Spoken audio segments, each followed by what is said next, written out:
Today I'm going to go over 10 things that I wish I knew about Stardew Valley before I started. So let's get into it. I wish I knew about Stardew Valley when I first started was that on Fridays and Sundays, the traveling merchant comes into town, and the traveling merchant has a very high chance of selling you items that are required for your community center.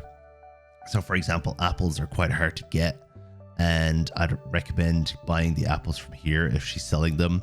You could buy void essences, hops, all that kind of stuff. So I'd highly recommend popping down here every Sunday and Friday and check it to see what they have in stock. And then you can go to the community center and pretty much hand it in when you're there. Just to be clear, in case I wasn't already, the traveling merchant is to the south of your farm, and you go down into the little forest area down here and you turn left, and the traveling merchant should be just over here along this little path, just in case you don't know where the traveling merchant already is. One little tidbit I can give you on top of that is every Sunday, make sure you check your TV for your recipes for the Lord of Sauce, because it only gives you new recipes on Sundays. Do not worry about checking the TV any other day. So Fridays and Sundays for the traveling merchant, Sundays for the recipes on the TV.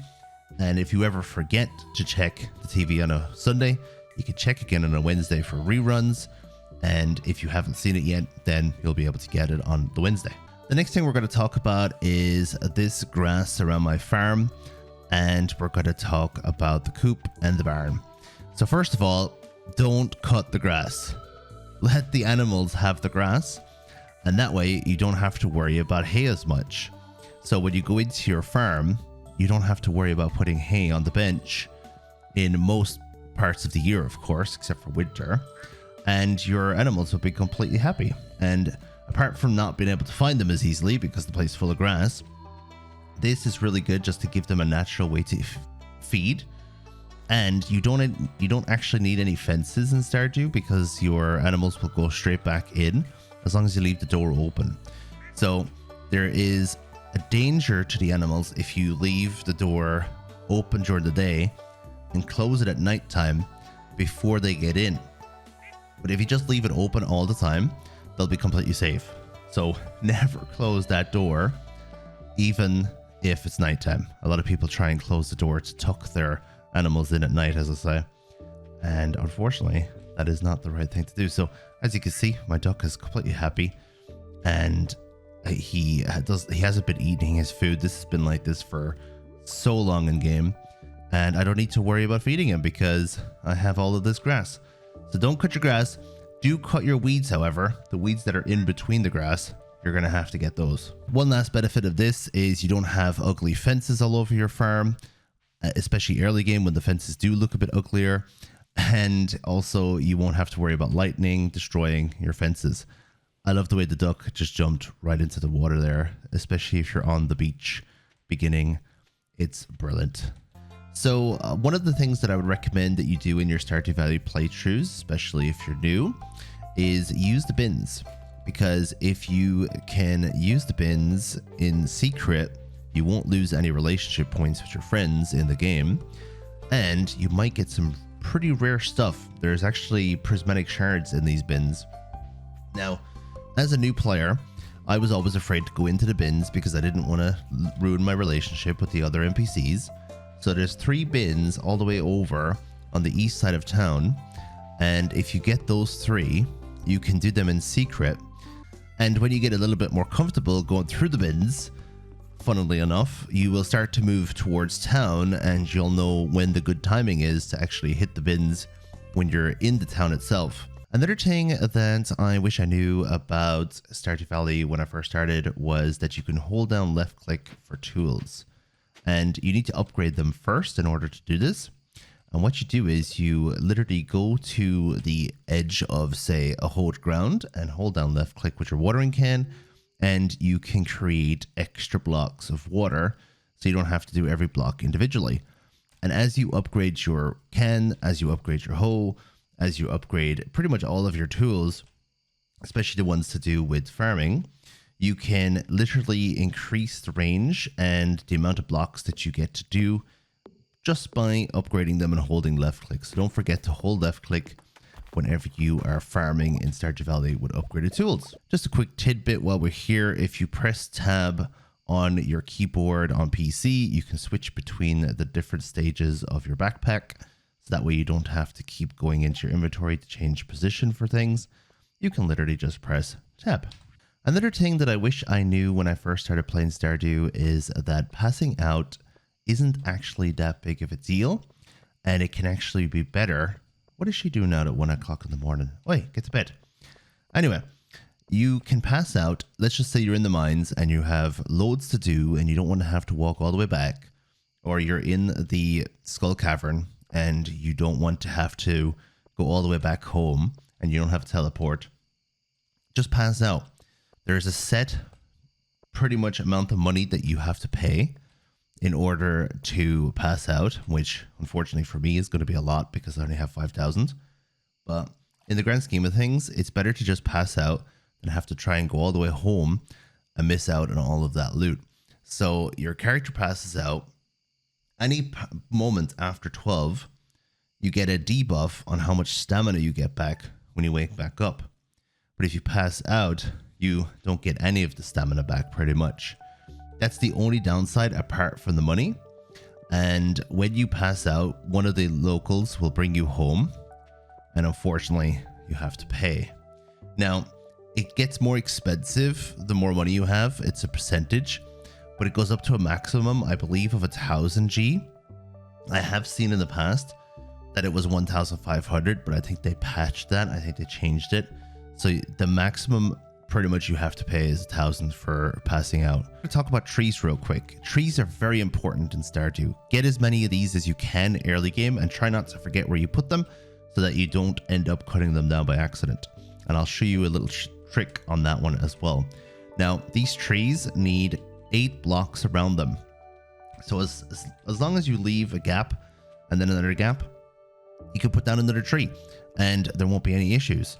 So put down your trees. They're kind of expensive early game, but they're highly worth it. If you have the greenhouse unlocked, you can actually put your trees in the greenhouse and you never have to worry about them again. You can put them over here on the side and they'll grow. Even if they don't have the block on the right, they should still grow.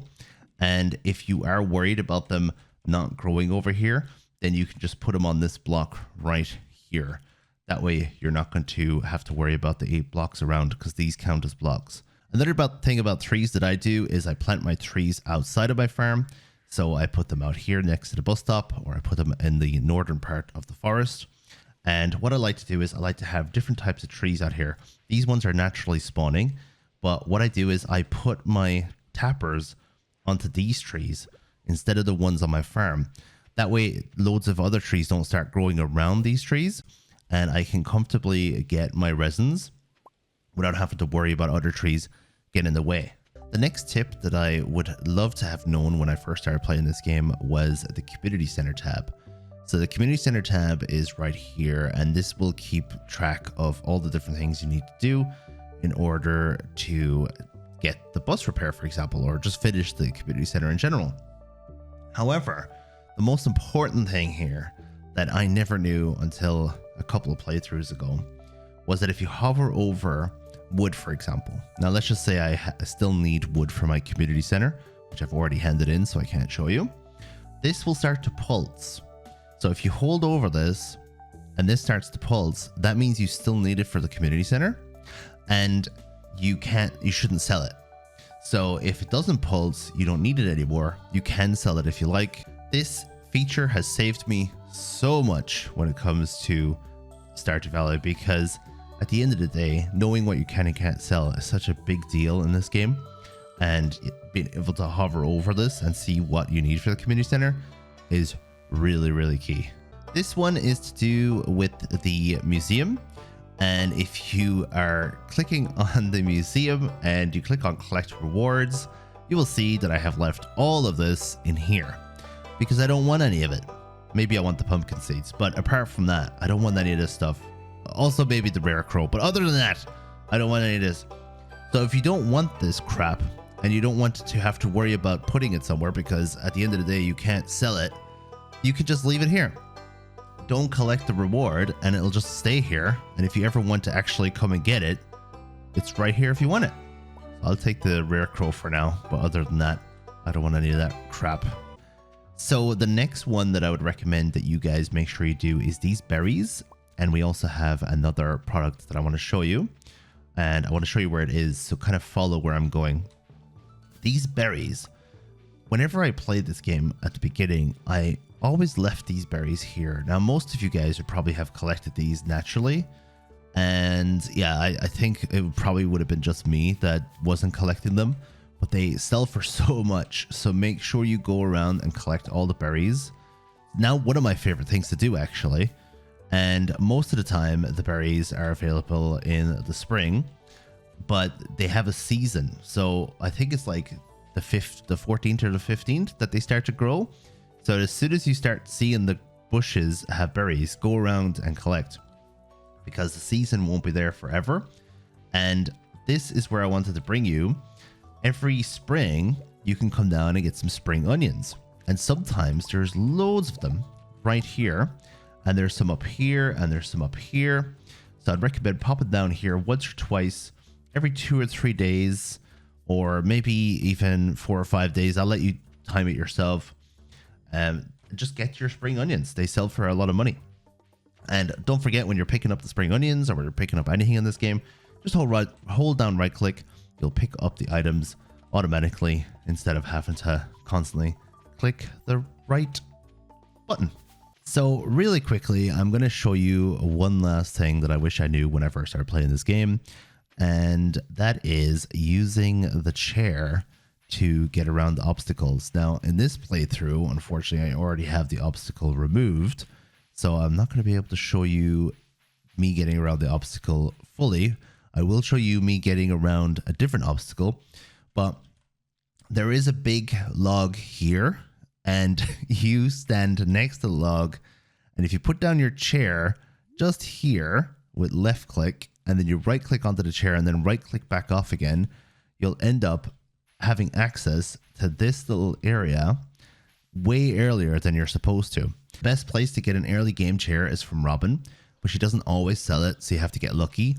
And unfortunately, when recording this video, I haven't been very lucky, so I'm using my crystal chair.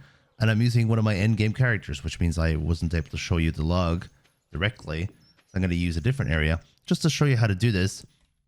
You can actually head to the other side of this minecart using this trick. Not that it does anything, but it's a good way to demonstrate how this works. So you pretty much place it down where it shows green with left click. Then you click right click. That didn't work. Let's bring it closer. Then you press right click, and then you press right click again, and now you're on the other side of the screen, and now you can break your game. But there's no benefit to doing it on this particular area with this minecart, so don't try and do it here. But just in theory, how to get to the other side of the log down at that forest is pretty much put the chair down, right click, and now you're on the other side of the log, and you can go in and out that way. And don't worry, you are not going to get stuck. And if you do get stuck, which you won't, I'd recommend pressing escape, going to exit game, and starting the day again. Thank you very much for watching today's video. Let me know what you think of it. Let me know if you have any questions, and put any of your tips that you would recommend to new players into the comment section below.